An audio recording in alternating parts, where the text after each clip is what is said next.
अब जो हम देखने वाले हैं ये काफ़ी इंपॉर्टेंट टॉपिक है। जैसे इसमें हम देखेंगे अभाज्य संख्या क्या होता है, फिर हम देखेंगे भाज्य संख्या क्या होता है, उसके बाद हम देखेंगे गुणनखंड क्या होता है, फिर हम देखेंगे गुणनखंड ब्रिज क्या होता है। ये टॉपिक एग्ज़ाम में पूछा भी जाता है और इससे रिलेटेड एचसीएफ एलसीएम भी पूछा जाता है। ओके, तो सबसे पहले हम लोग क्या देखे थे 1.1 के अंदर क्या था, 1.1 के अंदर क्या था, यूक्लिड का विभाजन एल्गोरिदम। ओके, 1.1 के अंदर क्या था, यूक्लिड का विभाजन एल्गोरिदम। ओके, 1.2 के अंदर क्या है, अंकगणित का आधारभूत प्रमेय यानी कि fundamental theorem of arithmetic. Okay, ये काफ़ी इंपॉर्टेंट टॉपिक है। इसके अंदर हम क्या देखेंगे, अभाज्य संख्या यानी कि प्राइम नंबर क्या होता है वो हम देखेंगे। फिर हम देखेंगे भाज्य संख्या क्या होता है यानी कि कंपोजिट नंबर क्या होता है वो हम देखेंगे। फिर हम देखेंगे किसी संख्या का गुणनखंड कैसे फाइंड करते हैं वो हम देखेंगे यानी कि factor of A number. Okay, फिर हम देखेंगे गुणनखंड ब्रिज। ओके, गुणनखंड ब्रिज कैसे बनाते हैं यानी कि फैक्टर ट्री क्या होता है वो हम देखेंगे। ओके, देखो अब हम देख लेते हैं एक करके। 1.2 क्या है, अंकगणित का आधारभूत प्रमेय।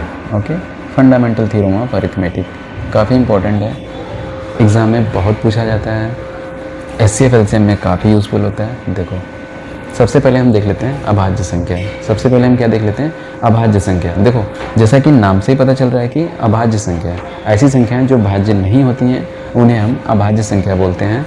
ऐसी संख्याएं जो दो नंबर से ही डिवाइड होती हैं उन्हें हम अभाज्य संख्या बोलते हैं। देखो कोई भी नंबर होगा वो 1 से तो डिवाइड हो जाएगा और खुद से डिवाइड हो जाएगा, उसे ही हम अभाज्य संख्या बोलते हैं। जैसे इसको हम एग्जाम्पल से समझ लेते हैं। देखो अगर हम कोई नंबर ले लें 20, ओके 20 ले लें और 6 ले लेते हैं, उसके बाद हम क्या ले लेते हैं 5 ले लेते हैं, उसके बाद हम 4 ले लेते हैं। ओके, तो अब ध्यान देना कि ये जो 20 है ये किससे किससे डिवाइड होगा। 20 जो डिवाइड होगा वो 1 से डिवाइड हो जाएगा। ओके, 20 हमारा 2 से भी डिवाइड हो जाएगा। ओके, 20 4 से भी डिवाइड हो जाएगा। ओके, 20 5 से भी डिवाइड हो जाएगा, 20 10 से भी डिवाइड हो जाएगा और 20 20 से भी डिवाइड हो जाएगा। ओके, तो ये कई सारे नंबर से डिवाइड हो रहा है। ओके, तो ऐसे नंबर्स जो बहुत सारे नंबर से डिवाइड होते हैं उन्हें हम भाज्य संख्या बोलते हैं। ओके, वो अभाज्य संख्या नहीं है। अभाज्य संख्या क्या होगा, ऐसे नंबर जो सिर्फ 2 नंबर से ही डिवाइड होते हैं। जैसे देखो 5 जो है, ये 5 क्या है, सिर्फ 1 से डिवाइड होगा और ये 5 खुद से डिवाइड होगा, ये 5 से ही डिवाइड होगा और ये किसी नंबर से डिवाइड नहीं होगा। इसलिए ये क्या है, ये वाला अभाज्य संख्या है। देखो 6 क्या है, 6 1 से भी डिवाइड होगा, 2 से भी डिवाइड होगा, 3 से भी डिवाइड होगा। ओके, और ये 6 से भी डिवाइड होगा। तो ये जो 4 है ये क्या है, ये भाज्य है कि अभाज्य है, ये भाज्य संख्या है क्योंकि ये 1 से भी डिवाइड हो रहा है, 2 से भी डिवाइड हो रहा है और ये 4 से भी डिवाइड हो रहा है। 2 से ज़्यादा नंबर से डिवाइड हो रहा है तो इसे हम बोलेंगे भाज्य संख्या। तो अब इनमें से भाज्य संख्या कौन है और अभाज्य संख्या कौन है। देखो जो सिर्फ 2 ही नंबर से डिवाइड होगा उसे हम बोलेंगे अभाज्य संख्या और जो 2 नंबर से ज़्यादा नंबर से डिवाइड होगा उसे हम बोलेंगे भाज्य संख्या। तो इसका डेफिनेशन देख लेते हैं। देखो वे पूर्ण संख्याएं जो भाज्य नहीं हैं, इतना क्लियर है। ऐसी संख्याएं जो भाज्य नहीं हैं वो क्या है, अभाज्य संख्या है। अर्थात जिन संख्याओं के गुणनखंड 1 और दी हुई संख्या के अलावा कोई और संख्या नहीं है उसे हम क्या बोलते हैं, अभाज्य संख्या बोलते हैं। अर्थात ऐसी संख्याएं जिनके गुणनखंड 1 और उस संख्या के अलावा कोई और संख्या नहीं है उसे हम क्या बोलते हैं, अभाज्य संख्या। कुछ हम उदाहरण देख लेते हैं। देखो जैसे 1 से लेकर 100 तक के सारे अभाज्य नंबर लिखे हुए हैं। देखो 2 है, 3 है, 5 है, 7 है, 11 है, 13 है, 17 है, 19 है, 23 है, 29 है, ऐसे ही ये सारे नंबर्स देख लेना। ये सारे नंबर्स क्या हैं, अभाज्य संख्या हैं। ये सारे नंबर्स क्या हैं, अभाज्य संख्या हैं। ये 1 से 100 तक के बीच के सारे अभाज्य नंबर हैं। ओके, ये देख लेना। इसके बाद हम देखेंगे कि भाज्य संख्या क्या होता है। 5 क्या है, अभाज्य संख्या है। 5 अभाज्य संख्या है और इसके अंदर ये 20 6 4 ऐसे नंबर्स नहीं आएंगे। इसके अंदर 20 6 4 ये नंबर्स नहीं आएंगे। ओके, तो अब हम भाज्य संख्या देख लेते हैं कि भाज्य संख्या क्या होता है। देखो भाज्य संख्या क्या होता है, वे पूर्ण संख्या हैं जिसके 2 से अधिक गुणनखंड होते हैं। वे पूर्ण संख्या हैं जिसके 2 से अधिक गुणनखंड होते हैं, उसे हम क्या बोलते हैं, भाज्य संख्या बोलते हैं। उसे हम क्या बोलते हैं, कंपोजिट नंबर बोलते हैं। उसे हम बोलते हैं कंपोजिट नंबर बोलते हैं। देखो यहाँ पे 1 से लेके 100 तक के सारे भाज्य संख्या लिखे हुए हैं। इसमें से कोई सा भी नंबर ले लो, वो 2 से ज़्यादा नंबर से डिवाइड हो रहा होगा। देखो अगर हम 4 को लेते हैं तो 4 किससे डिवाइड हो जाएगा, 1 से डिवाइड हो जाएगा, 2 से डिवाइड हो जाएगा, 4 से भी हो जाएगा। तो ये कितने नंबर से डिवाइड हो रहा है, ये कितने नंबर से डिवाइड हो रहा है, ये टोटल 3 नंबर से डिवाइड हो रहा है। ओके, अगर हम 12 को ले लेते हैं तो 12 कितने नंबर से डिवाइड हो रहा है, 1 से डिवाइड हो जाएगा, 2 से डिवाइड हो जाएगा, 3 से डिवाइड हो जाएगा, 4 से डिवाइड हो जाएगा, 6 से डिवाइड हो जाएगा, 12 से डिवाइड हो जाएगा। ये टोटल 6 नंबर से डिवाइड हो रहा है। ओके, ये टोटल 6 नंबर से डिवाइड हो रहा है। तो ऐसी संख्या जिनके 2 से ज़्यादा गुणनखंड होते हैं उन्हें हम बोलते हैं भाज्य संख्या। भाज्य संख्या देखो, उसे हम बोलते हैं भाज्य संख्या। देखो कोई एग्जांपल देखना है, जैसे अगर हम 6 को ही ले लें तो देखो 6 किससे डिवाइड हो सकता है, 6 किससे डिवाइड हो सकता है, 6 किससे डिवाइड हो सकता है, 1 से हो सकता है, ओके, 2 से भी हो सकता है, और ये 3 से भी हो सकता है, और ये फिर 6 से भी डिवाइड होगा। ओके, ये 6 से भी डिवाइड होगा। तो ये टोटल कितने नंबर से डिवाइड हो रहा है, ये टोटल 4 नंबर से डिवाइड हो रहा है। अगर कोई भी नंबर 2 से ज़्यादा नंबर से डिवाइड हो रहा है, इसका मतलब देखो, इसका मतलब तो यही है, अगर कोई भी संख्या 1 से तो डिवाइड हो ही जाएगा, कोई भी नंबर 1 से डिवाइड हो ही जाएगा, और कोई भी नंबर खुद से डिवाइड हो ही जाएगा। ओके, 1 से और खुद से डिवाइड होने के अलावा किसी और से भी डिवाइड हो, किसी और से भी डिवाइड हो ना, किसी और से भी डिवाइड हो, तो उसे हम बोलेंगे, किसी और से भी डिवाइड हो जाए तो उसे बोलेंगे भाज्य संख्या। तो यहाँ पे 3 से भी डिवाइड हो गया, 2 से भी डिवाइड हो गया, 1 और 6 के अलावा 3 से भी डिवाइड हो गया, 2 से भी डिवाइड हो गया, इसलिए ये कौन सी संख्या है, ये भाज्य संख्या है। ओके, अब हम देख लेते हैं कि किसी संख्या का गुणनखंड क्या होता है। देखो इसमें क्या लिखा हुआ है, जब कोई संख्या किसी दूसरी संख्या को पूर्णतः विभाजित करती है, तब विभाजित करने वाली संख्या जो होती है उसे हम क्या बोलते हैं, गुणनखंड बोलते हैं। ओके, जब कोई संख्या किसी दूसरी संख्या को विभाजित करती है तो विभाजित करने वाली संख्या गुणनखंड कहलाती है। जैसे यहाँ पे हम देख लेते हैं, जैसे देखो 10 के गुणनखंड कौन कौन से हैं, यहाँ पे 10 के गुणनखंड कौन कौन से हैं, देखो 1 है, 1 डिवाइड कर रहा है 10 को। ओके, जो डिवाइड कर रहा है वो गुणनखंड हो जाएगा। 2 भी डिवाइड कर रहा है, ओके, 5 भी डिवाइड कर रहा है, ओके, 10 भी डिवाइड कर रहा है। ओके, तो ये सारे नंबर्स 10 के गुणनखंड हो जाएंगे। ओके, अगर कोई पूछे कि 10 के टोटल कितने गुणनखंड है, तो बोलना है कि 4 गुणनखंड है, क्योंकि ये 4 नंबर से डिवाइड हो रहा है। तो इसके कितने गुणनखंड हैं, 4, टोटल कितने हैं, 4। और अगर कोई ये भी पूछ ले कि ये जो 10 है वो भाज्य है कि अभाज्य है, तो ये भाज्य संख्या है। ऐसी संख्या है जो 2 नंबर से ज़्यादा नंबर से डिवाइड हो जाएं, उन्हें हम बोलेंगे भाज्य संख्या।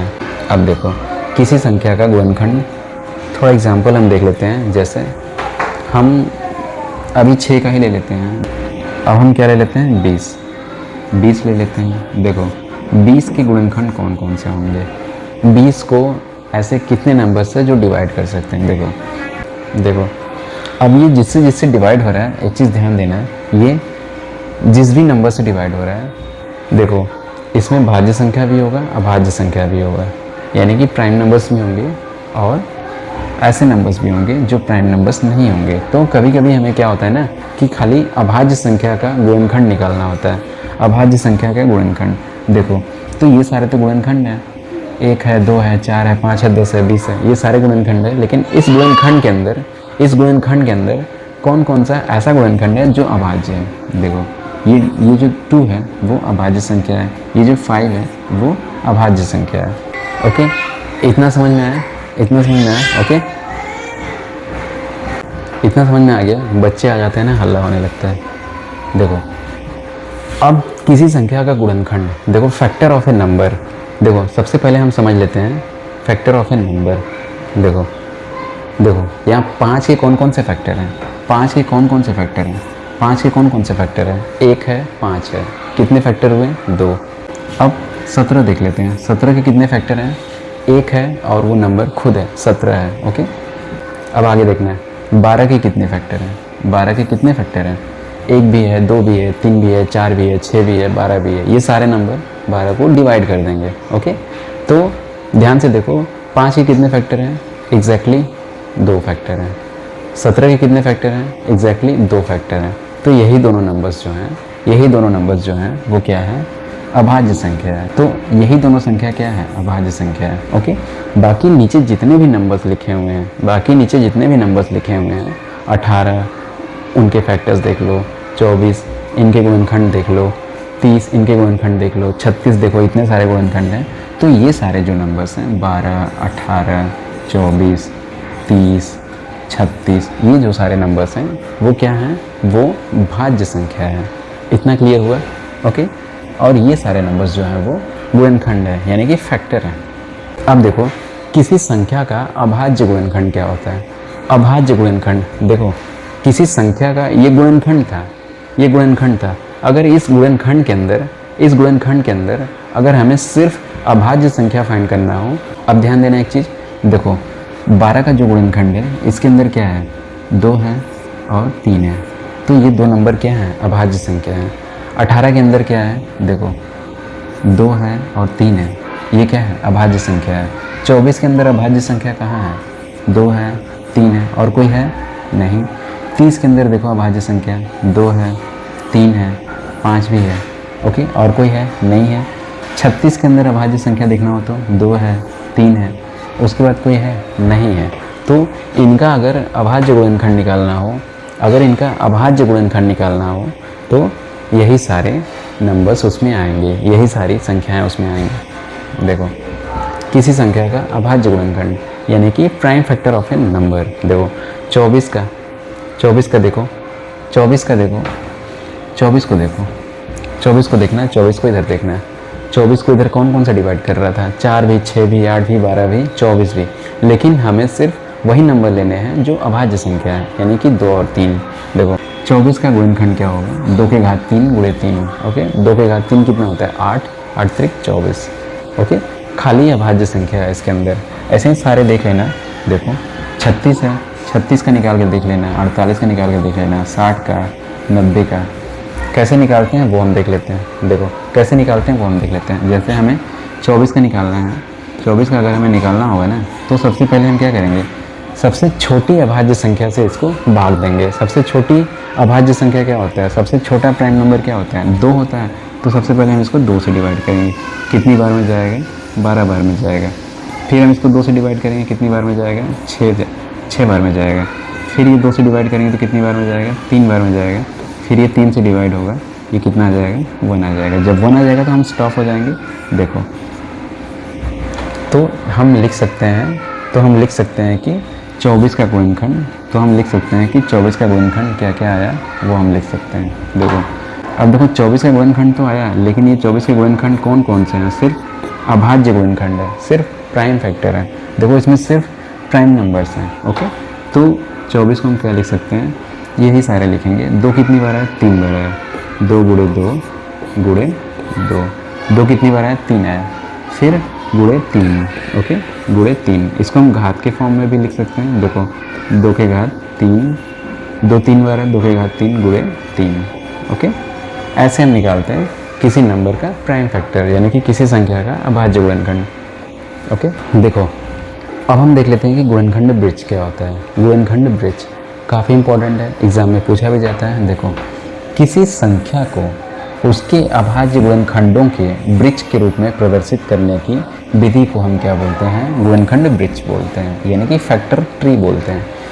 किसी भी संख्या को अभाज्य गुणनखंडों के ब्रिज के रूप में, देखो जैसे ये 24 है, ये 24 है, तो इसके अभाज्य गुणनखंड कौन कौन से हैं, 2 और 3 है।